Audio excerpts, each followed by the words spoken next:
I'm John, I'm the small town tourist, and we are in Lemon Cove, California.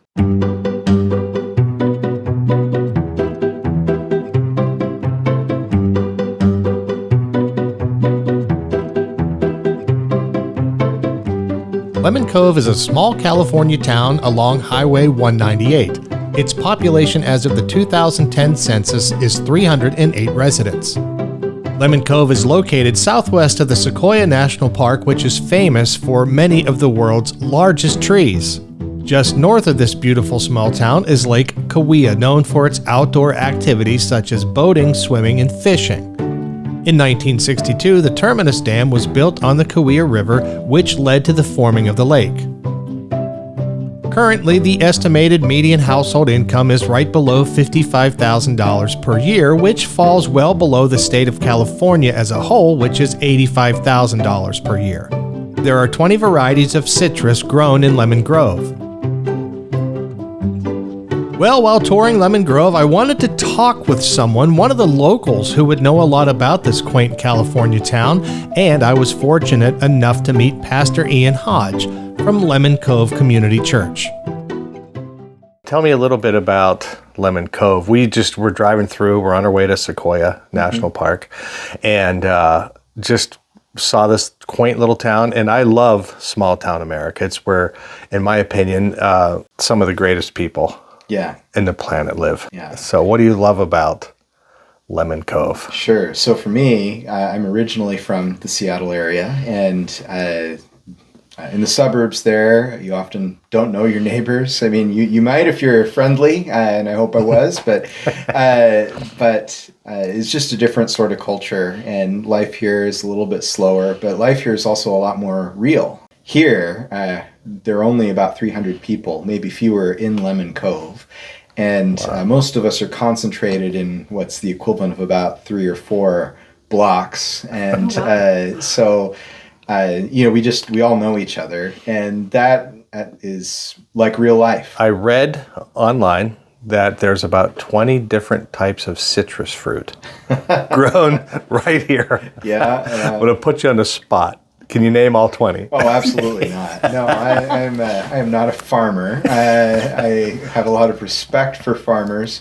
They work really hard, and they have an incredible wisdom when it comes to understanding how the world works, how things grow. I mean, they just have to know so much in order to raise fruit or whatever else that they're doing, and then sell it. And it's really spectacular. So people in our church grow anything from navels to things more like mandarins or tangerines, like a gold nugget, Kaweah, which have sort of a pink hue inside. They're not quite a blood orange, but they're really sweet. That's my favorite, is the Kaweah. Yeah, so there are all sorts of different oranges, things you probably never even thought about. I joked with one of the guys in our church who grows navel oranges, which are more of what you normally think of. Mm-hmm. And I said, navels are good, but I got to admit, I really like those mandarins and those different things. And he said, why don't you? Yeah. And I said, well, no, why? I said, it's because you're lazy. You don't want to have to peel, the navel. So that's right. Yeah, he's one of our great folks, a friend of ours. He's 94 this year. Still 94 years old. Still farming, still growing. Well, he's earned the right to call his pastor lazy. That's right. After Pastor Ian and I spoke for a while, he decided to take me on a tour of his church. And what a beautiful church it is.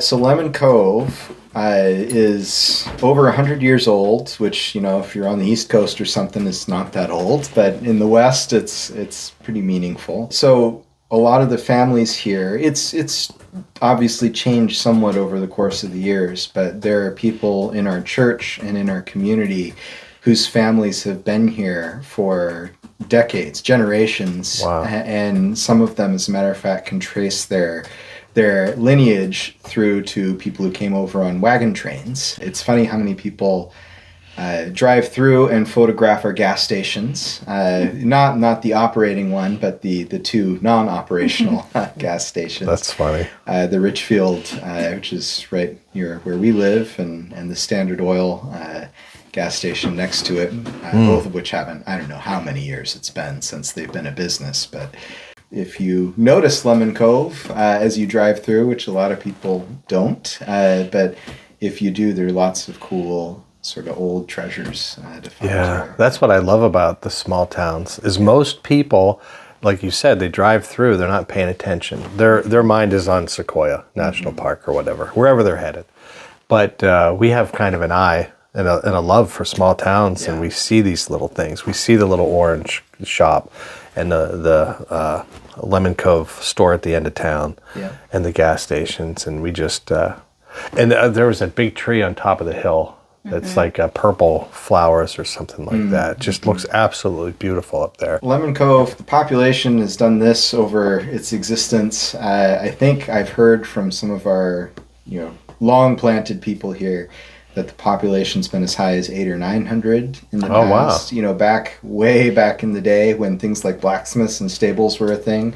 I know we had, several stores, we had several restaurants, we had several blacksmiths and all kinds of wild things that you just not expect out here at all. Thank you for opening your door and talking to us about your town. That's really cool. Of course, we love our town. There's a lot of pride in Lemon Cove. Very pretty. Thank you. All in all, our tour of Lemon Cove was fantastic, and I want to give Pastor Ian a huge, huge shout out for being so kind and taking up so much of his own time to speak with us about his great little town. I hope you enjoyed this video, and if you did, do me a favor and give it a like. If you really liked it, then I would ask that you subscribe to the channel. Until next time, get off the interstates and go enjoy small town America.